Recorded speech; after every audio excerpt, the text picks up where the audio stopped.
Ever found yourself refreshing your Chime app, waiting for that direct deposit to hit, and nothing?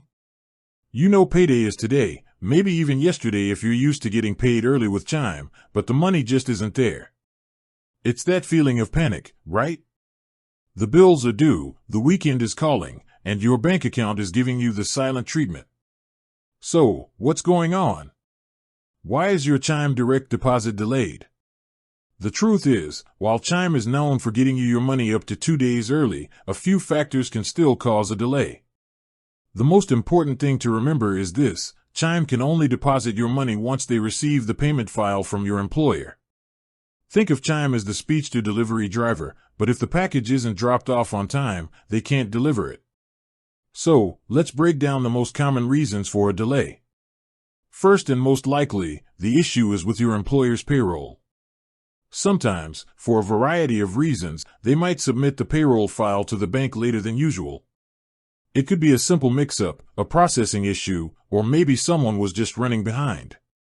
If you're consistently getting paid late, it's worth checking in with your HR or payroll department. Next up, weekends and holidays.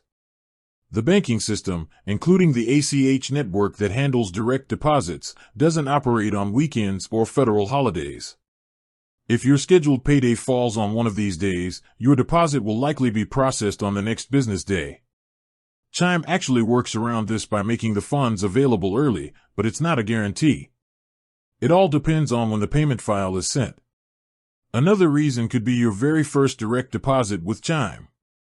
When you set up a new direct deposit, it can take 1 or 2 pay cycles for the process to be fully set up.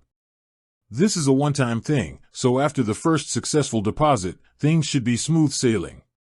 Finally, while rare, there could be a processing issue with the automated clearinghouse, or ACH system. It's the digital network that facilitates these transfers. If there's a hiccup, it can create a temporary delay. So, what should you do? The first step is always to check with your employer. Ask if the payroll file has been submitted. If they confirm it's been sent, you can then check your Chime app for any updates. Remember, you won't see a pending deposit, but if it's there, Chime will make it available as soon as it's received. If the delay is significant and you've already confirmed with your employer, you can reach out to Chime support for assistance.